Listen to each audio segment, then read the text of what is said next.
Welcome to the Implausipod, a podcast about the intersection of art, technology, and popular culture. I'm your host, Dr. Implausible, and in this episode we'll continue our exploration of Appendix W and our list of science fiction influences on the world of Warhammer 40,000 with a look at one of the most seminal and influential books in military science fiction history, Starship Troopers. Alright, let's just get into it. Let's take a look at the first appearance of a space marine in literature, as it shows up in Robert Heinlein's 1959 book. This is from page 12 and 13. I was already loading my rocket launcher while I was checking on Ace and telling him for the second time to straighten up. Jelly's voice reached me right on the top of that on the all-hands circuit. "Platoon, by leapfrog, forward." My boss, Sergeant Johnson, echoed, "By leapfrog, odd numbers advance." That left me with nothing to worry about for 20 seconds, so I jumped up on the building nearest me, raised the launcher to my shoulder, found the target, and pulled the first trigger to let the rocket have a look at its target. Pulled the second trigger and kissed it on its way. Jumped back to the ground. "Second section, even numbers," I called out, waited for the count in my mind and ordered advance, and did so myself, hopping over the next row of buildings, and while I was in the air, fanning the first row by the riverfront with a hand flamer. They seemed to be wood construction, and it looked like the time to start a good fire. With luck, some of those warehouses would house oil products or even explosives. As I hit, the Y-rack on my shoulders launched two small HE bombs, a couple of 100 yards each way to my right and left flanks. But I never saw what they did, as just then my first rocket hit. That unmistakable, if you've ever seen one, brilliance of an atomic explosion. It was just a peewee, of course, less than 2 kilotons nominal yield. So, early on in the book, we're thrown right into the action along with Johnny Rico, a member of the Mobile Infantry, but these are Space Marines in all but name. They're wearing heavily armored suits and they launch from a spaceship that's in orbit high above the planet that they're attacking. And they send in just a single platoon to wreck an entire city in the space of half an hour or so. So within this short description, the space of less than a page, we get a sense of what they're capable of, that they're jump pack infantry that are highly mobile, they keep in contact with communications, and they have advanced rangefinders and sighting systems. They have multiple weapon systems like a rocket launcher and a hand flamer, and high explosive bombs launching from their backpack. And this gives us the sense that they're hyper-capable soldiers that, due to their technological superiority, are just in the process of overwhelming an enemy. On the next page, he runs into some of the aliens that he's fighting. Opened my eyes and stared straight at a local citizen just coming out of an opening in the building ahead of me. He looked at me, I looked at him, and he started to raise something. A weapon, I suppose, as Jelly called out, "Odd numbers, advance." I didn't have time to fool with him. I was a good 500 yards short of where I should have been by then. I still had the hand flamer in my left hand. I toasted him and jumped over the building he had been coming out of as I started to count. A hand flamer is primarily for incendiary work, but it is a good defensive anti-personnel weapon in tight quarters. You don't have to aim it much. Rico then takes another jump.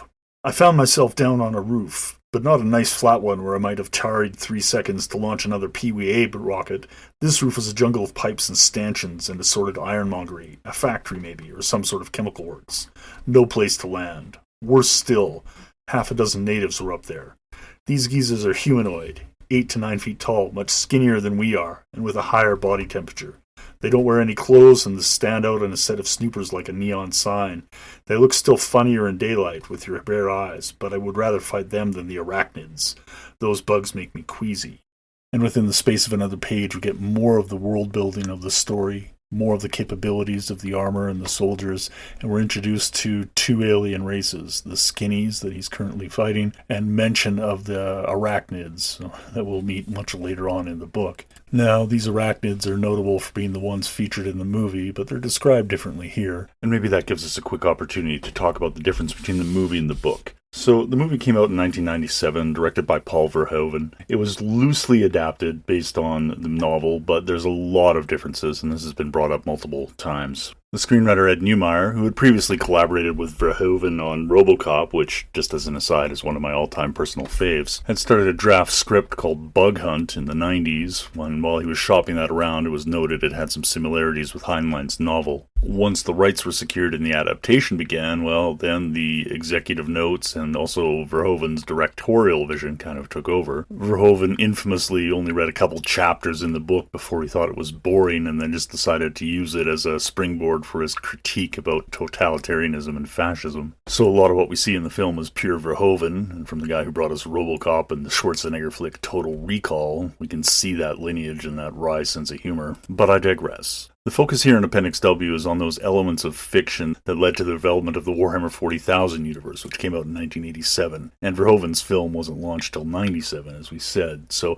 I think we really need to address the film at a much later date, because it did influence subsequent development of Warhammer 40,000, but really right now our focus is on the novel. And that version of Starship Troopers was released in the fall of 1959. Published by G.P. Putnam and Sons, with a lot of reprints. I'm reading the Ace edition from May 1987. It's a slim little 208-page paperback, which easily fits into a pocket, and it's considered the last of Heinlein's juvenile novels, which were a series of science fiction novels written for young adults, back before young adult was a marketing category. And by young adults in the 1950s, they specifically meant teenage boys. The general themes are about growing up and having to deal with adult things like decisions and responsibilities and conflict, all told through the lens of a science fiction story. And as I and others have mentioned elsewhere, science fiction is usually a reflection on the present, and been using the metaphors of science fiction in order to examine the situation that we have within our real world by, disambiguating it a little bit. Now, for Heinlein, there was definitely an element of propaganda in those stories, because he used them to communicate his own views about what he thought being a participant in a just and civil society should be. And Heinlein isn't by no means being singled out in this regard. All authors will communicate their ideology through their works, some more explicitly than others. And while we're not going to go all Žižekian here and say the novel's function is pure ideology, they definitely fit within an ideological apparatus, as does pretty much all military science fiction. But in the meantime, please forgive my Zizek impression. I'll work on that, as I'm pretty sure he's going to come up again in the future. Now, in terms of Appendix W, we really need to spend some time going into the rise and development of military science fiction, as so many of the influential titles are drawn from that genre, and it's not without its problems. But for now, let's get back to the book.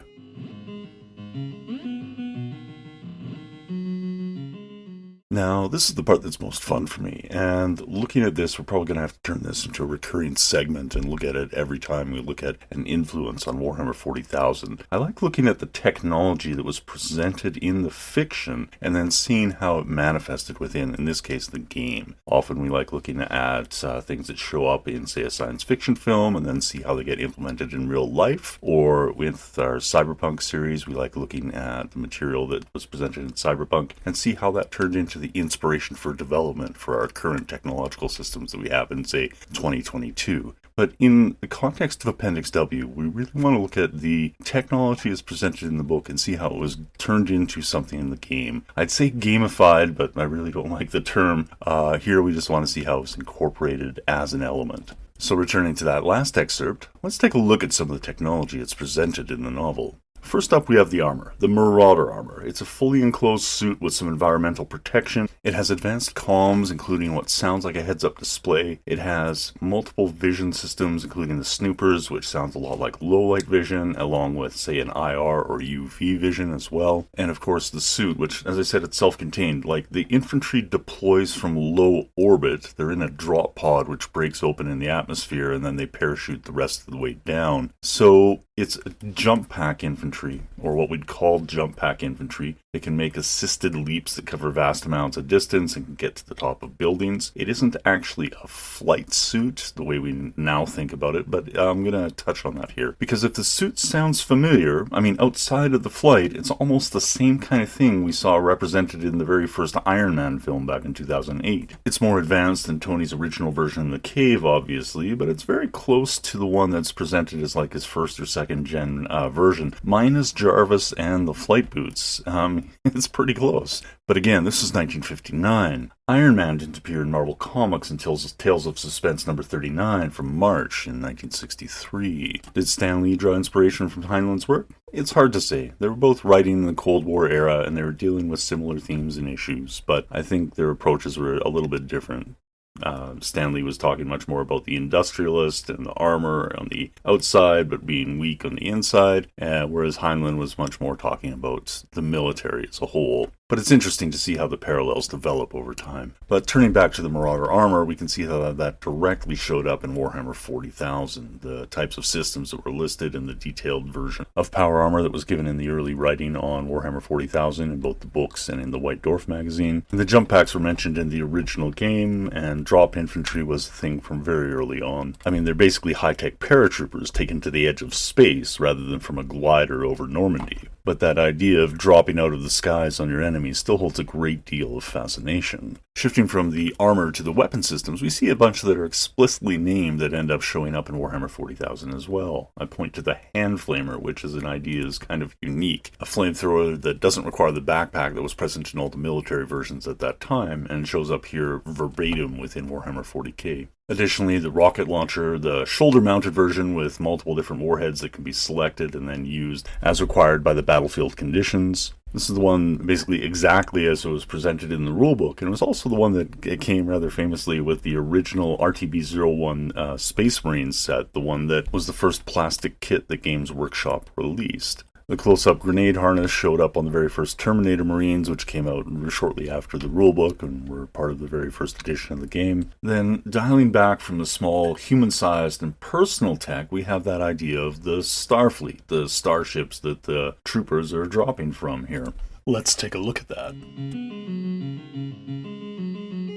The first ship that they drop out of is named the Roger Young, and it's presented as a Navy ship, and it follows a similar naming convention to the U.S. Navy, which isn't surprising, because Heinlein famously did spend time in the U.S. Navy. He was a graduate of the Naval Academy, and Heinlein served on a number of naval vessels for the U.S. Navy in the 1930s, including the USS Lexington, which was an aircraft carrier, as well as the USS Roper, which was a destroyer. We're not going to get into the full extent of his military service, but obviously it influenced the fiction that he wrote in subsequent years. Now, within 40k, the idea of an Imperial Navy had existed since the beginning as well. I mean, it's redolent throughout science fiction. The idea of spaceships being basically an extension of the Navy goes far beyond Heinlein, but, as a Navy guy and a prolific author, he's responsible for a fair degree of it. It also just makes sense. If you're going to describe something futuristic, often you have to approach it analogically. And in this case, the three-dimensional combat that takes place in the void of space is often represented by the 2D and then later 3D combat that takes place on, above, and below our oceans. Now, spaceship combat was something that was, by and large, far beyond the scope and scale of the squad-based tactical combat that was represented within the game of Warhammer 40,000, at least for Rogue Trader. A few years later, Games Workshop did publish a game called Battlefleet Gothic, which represented those spaceship actions. And within that game, we can see some of the elements of Starship Troopers show up again. But Battlefleet Gothic is kind of beyond the scope of our podcast right now, so maybe we should set aside a special episode for Battlefleet Gothic at some point in the future. But within both the book and the game, the Navy represents something more than just the technological elements. It also represents the social and organizational elements as well, and I think we need to get into those. The Navy in the book is represented as part of the massive organizational and bureaucratic structure of the planet Earth, as is true with navies pretty much everywhere around the globe, as the resources, logistics, and organization required to keep a navy afloat and functioning on the seas is a massive expenditure for any nation or state that seeks to do so. And this is true in the Warhammer 40,000 universe as well, where the Navy is responsible for protecting trillions of people spread across millions of planets throughout the galaxy. And the organizational structure seems to be an attempt to codify the very word Byzantine. There's not enough time in this podcast to outline the various orders, chambers, divisions, legions, etc. that exist within the ecclesiarchy of the Imperium of Man in the Warhammer 40,000 universe. Suffice to say it's complex, and we'll just pique your interest for perhaps a future deep dive on that. But returning to the social and cultural elements, there's one that really stands out, and that is militarism. One of the oft-repeated and criticized taglines and memes from the movie is that service guarantees citizenship, that the franchise is somehow earned through military service. And this is present in the book as well. It's one of the reasons that Johnny Rico enlists. After being convinced by his moral philosophy teacher Dubois in the text, he decides that in order to further participate in politics, he needs to earn that franchise, and so he enlists. Now, the arguments as presented by Dubois in the book are pretty much a straw man, presenting a vision where, tough, manly men are demanded to deal with hard times, a rhetoric that we're starting to see reappear and float around in various social media channels. It's a viewpoint that doesn't stand up to much critical analysis, but as presented in the text, it's convincing enough for Johnny Rico, and hence, the inciting incident for the plot. All in all, the military and militarism is presented as a good thing in the context of the novel, that it's really not questioned. There are some detractors, notably Johnny Rico's father, but these are largely just foils for the main argument. They all fall by the wayside once the inciting incident of Buenos Aires being destroyed by an alien entity takes place within the book. That doesn't actually come until a bit later, though, about 100 pages into the text. The first 20 pages is the action scenes that we originally covered, and then the next 80 is really devoted to Rico's training and the time he spent in boot camp. In terms of structure, it's much more similar to Stanley Kubrick's Full Metal Jacket, even though obviously that came out about 30 years later.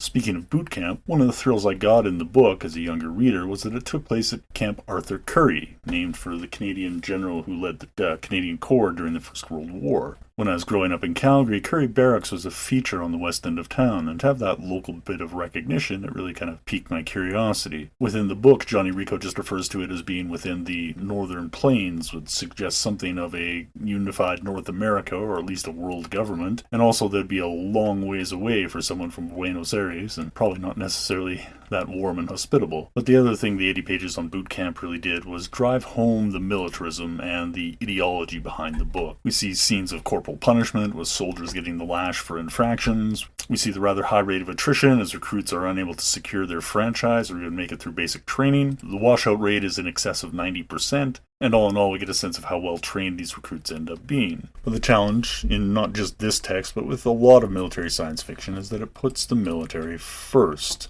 There's a rather fantastic article by Chris Habels-Gray from Science Fiction Studies in 1994 titled There Will Be War, Future War Fantasies in the Militaristic Science Fiction of the 80s. And in it, he discusses some of Heinlein's early career in the Navy, and he wasn't alone as a science fiction writer. There's a number of other details he includes, but I'll quote here from Chris. But in most respects, the specific details of the cooperation between the sci-fi writers and the military in Philadelphia are not as important as the general outlines.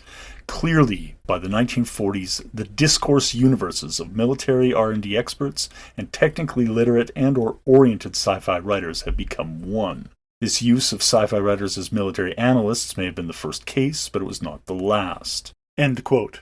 So we have here, in the 40s and 50s, from the period from World War II to the Korean War, that intersection of the futurists, the sci-fi writers, and the military analysts trying to predict what a future war may be like. Gray goes on to state, writing in the 90s, from World War II to today, military technologists have remained fascinated with sci-fi, while many sci-fi writers have remained enamored with war. So we have this overlap where science fiction can inform the technologists working on the new hardware, but also the futurists that are trying to predict how things might happen in various scenarios that they may have to prepare for as well. Gray goes on to describe a conference that took place in 1985 at the Wright-Patterson Air Force Base, where a number of sci-fi writers were meeting with military personnel and futurists about just those scenarios. Sci-fi authors included James Gunn, not the director, Joe Haldeman, and Susan Schwartz. And in post-conference interviews, they noted what the authors provided was something of a humanizing influence. It provided non-militaristic ways of dealing with conflict. In terms of Starship Troopers, it long had an influence on the military and how it conceived of what a future war scenario might be like with armored soldiers. And that showed up in various projects that were instituted down the years, like the Land Warrior Project. This may be because Starship Troopers, rather infamously, was on the West Point reading list for nearly 40 years. This is what the cadets were, given a list of things to read, and it was the only science fiction novel to be on there. So the influence runs deep on the officer corps. But what about the influence on the topic at hand, Warhammer 40,000? Well, I hope I've laid out enough evidence that you find somewhat convincing. The direct parallels are there. Starship Troopers had a massive influence on the development of military sci-fi, and we'll see that a number of those titles from the genre also had an influence on Warhammer 40,000, so it comes in there in a couple different ways. And it's not just the direct technology and the construction of the troopers themselves as jump troopers with advanced armor and portable weapons, though that directly shows up in the game, but also the idea of a massive spacefaring Imperial Navy that can conduct operations in orbit around a planet. And aside from the influence on Games Workshop's games, there were a number of other games that were developed that used the license, including a board game produced by Avalon Hill and a miniatures tabletop battle game produced by Mongoose Publishing in 2005 and designed by Andy Chambers, who was one of the original studio members within Games Workshop who worked on Warhammer 40,000. That game included elements from both the film and the novels, including the original antagonists, the Skinnies, the ones that Johnny Rico encounters in the descriptions from at the beginning of this podcast. The Skinnies are described as being tall, thin, alien humanoids, which is kind of interesting because the Greys were not actually introduced until 1965 in popular culture. Their appearance at Roswell in 1947 being a retcon, and again showing up similarly here in 1958. That's just a little fun fact, though, a little extra for sticking all the way to the end of this episode of the Implausipod. Thanks for being with us. I'm Dr. Implausible. You can contact us at all the regular social medias, including Dr. Implausible at implausa.blog. We hope you'll join us again next time.